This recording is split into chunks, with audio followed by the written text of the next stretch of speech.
Hey there, YouTube. Hope you're doing well today. I'm not dead or homeless. In spite of my severe state of frustration and hopelessness, um, that I posted about in my last video, I, yeah, it's definitely uncomfortable being unemployed and whatnot. But I, I'm not, in a state of total hopelessness because, um, you know, I'm in a safe environment. I have a partner and I have a, you know, I have a therapist and I've reached out to DVR a couple months ago, Department of Vocational Rehab. And yeah, I've applied for several jobs and um, I finished a peer counseling online course and applied for a training program. And I'm excited about that. And yeah, I mean, it's uncomfortable having to make these kinds of moves, but I probably wouldn't unless I had to. So, I need some kind of assistance, um, since I do have meltdowns when I overwhelm myself or become overstimulated. I'm still working on um, noticing the feelings that I accumulate before a meltdown and taking a pause and recovering before it gets to that point. I'm still working on that. And yeah, it's uh, it's just a process. Um, and by having these struggles, I'm just learning about what's really there for me authentically on the inside. I was burning the candle at both ends for, well, my whole life it feels like we're always um, obligated to do stuff when we're students in school, and then once you're out of school and trying to earn a living, it yeah, it feels like a never-ending marathon, and I'm not built for that. And after about age 25 or so, I started to kind of come undone at the seams, and yeah, I thought that because I didn't see a future in my job as an ESL teacher and it was burning me out, that I should pursue the career that I thought would work for me, which was to be a therapist. At the time, I thought that's what I needed to do in my life. So I went to grad school and was still working. My regular life didn't like go on pause. I didn't take out loans that allowed me to, just study or anything like that. And so it was cool. It was an interesting time, but even so, it was still exhausting, and I burnt out after 2 years. By the end of the second year, I couldn't cajole myself into doing everything that was required of me to complete that um, second year. So I didn't go back, and obviously couldn't stop working. But the pandemic, because I was an ESL teacher and not in a an essential role or whatever they called them, I fortunately was able to get um, checks from the government while we weren't allowed to go back to work. And ironically, I made way more money doing that than I ever made actually working. but it was kind of like a weird vacation. It was a very stressful time, but I was able to drive back home a couple times and visit family, and just have life experiences. I got into a relationship that, yeah, I gained all kinds of experience one way or the other. Uh, and Yeah, I was still burnt out, and I didn't know I was autistic. So my meltdowns, I thought, were just um, due to my PTSD, but it never really felt. I never felt like I was in the right place when I would, um, like I was in a DBT skills course, which, yeah, I think could benefit from that still, but because I didn't know I was autistic and they were looking at me like I had PTSD, and I was in a state of shutdown when I wasn't melting down. Um, I didn't really feel seen or motivated to do the work because I didn't see myself reflected in what we were talking about. And I didn't feel that way until I learned about autism when my current partner told me very shortly after we started to date that I was probably autistic because she is and her twin is.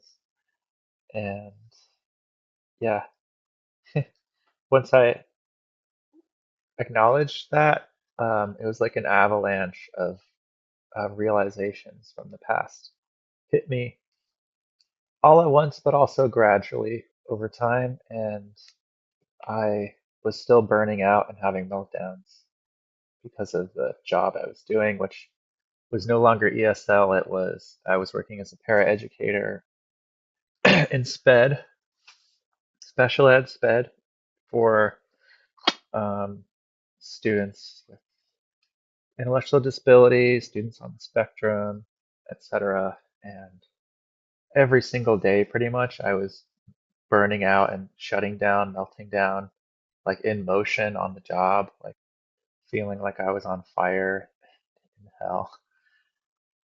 But I liked the students; they were a lot of fun. It's just a very stressful thing to be so on for 6 hours. It was a 6 hour job, not an 8 hour job, but still, I'm an autistic person who's also an introvert, and I I take my time to respond to things, but when you're in that kind of high contact role, you're just going really fast and responding to sometimes really chaotic um, mini crises and sometimes actual crises, uh, depending on the day. So yeah, I just did that for a few years until I was melting down so badly at my job that I couldn't do it anymore and ended up on medical leave. And that's how I ended up here talking to you right now about how I'm waiting for DVR, the Department of Vocational Rehab, to get back to me and waiting to see what becomes of my future, my career, and just trying to enjoy the present. But it's really difficult because whenever I get into a state of enjoyment, I just feel like I'm ignoring my obligations. My my partner tells me to just try to do one thing a day so I don't overload myself, but I struggle to keep myself to that. And so sometimes I'll just do a lot of applications and different things until I have a meltdown. And I had a horrible one the other day. I was doing like the second or third application that day, and there were these questions I was trying hard to understand if I was even qualified for this job. And my partner was asking me about it at the same time, and I couldn't even hear what she was saying. And I kind of just like cut her off because I thought that she didn't know what she was talking about. I didn't really even know And I was going to try to show her, but I cut her off in this rude way that, yeah, she didn't want to talk to me for a little bit. And I respected that because I knew that I was being a jerk and that I should have taken a break and that I was basically having a meltdown, and I calmly walked away. I tried to calmly walk away to the other room with my mason jar of water in my hand. And I'm very ashamed to say it, but once I got into the kitchen, I chucked it and it just like shattered into a million bajillion pieces. And um, I had to quickly make sure that my cat couldn't get in there and then just clean it up as best as I could. And yeah, there's like tiny little bits of glass dust that um, are still showing up. It's hard to get every little bit. And I think I have, but it's just really sucks to have that kind of stuff happen and just think like, well, I'll never let that happen again. And then the next time I have a meltdown, well, there's this autistic doctor on YouTube I've seen recently.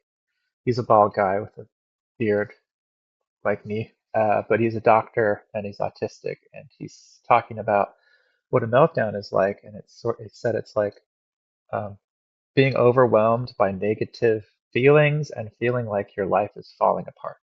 And yeah, that's exactly what it is. And it's very difficult because of how intense the sensations are. Your executive functioning is weaker. It's hard to rationalize with yourself that this is going to pass. It's not that big of a deal. Just go sit down and don't think about it for a little bit and you'll be fine. It feels like your world is literally collapsing and like the whole world is sitting on top of you and you're just being compressed into a diamond. It's horrible. It doesn't not compressed into a diamond in a happy, positive way, but that amount of pressure.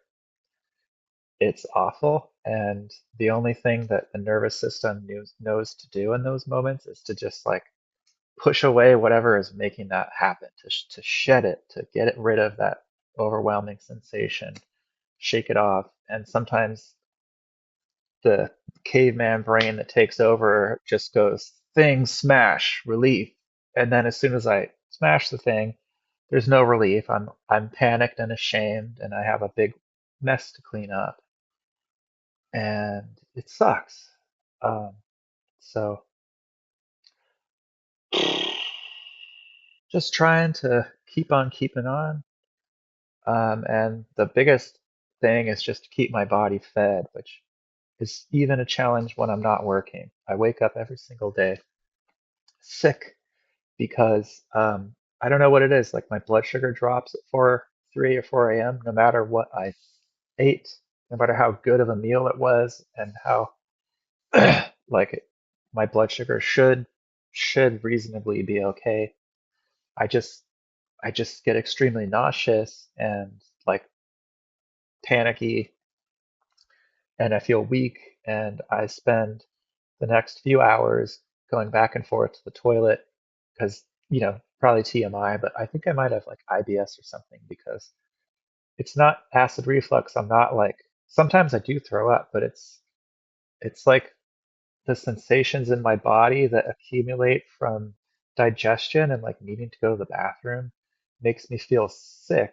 And I just, until I, you know, clear everything out of my system and like slowly get my stomach to start digesting again, I just feel sick and weak and I can barely, like, that takes all of my mental energy. And so if my cat, who I love dearly, is hounding me to get fed or whatever to go in the hallway at that time, like I have no patience for it. And sometimes I like just pick him up and I put him in the other room and I close the door, which is fine, but I feel bad. I weirdly feel bad about it. Um, Especially because I'm usually so upset when I do it. Like I never hurt him, but I'm like really upset and I just pick up my cat and chuck him in the other room and slam the door, which doesn't really slam. It's like a swinging kitchen door, but it's just hard to take care of my body. And so when I put work that requires me to leave at a certain time for a certain amount of time to do stuff that might be overstimulating. Um, I just I can't do it sometimes, and I call out so that I can spend the day taking care of my body and recovering. Or I'll have a meltdown at work and I'll come home early or have to take the next day off. It just kind of goes like that until I don't have any more sick leave or vacation leave, and I'm having to do leave without pay, which is no good. They need someone to be there, so it's just a fiasco. And I really am looking forward to it hopefully being over. So I don't really know exactly what my future career is going to be, but um, I'm hoping that at some point I will have gained enough resources and healing and whatnot that I can start um, advising people who are beginning that process, who maybe just learned that they're autistic or are just suspecting it. And I'm no therapist, but um, you know, you can offer advice for a very low fee that people would be willing to pay.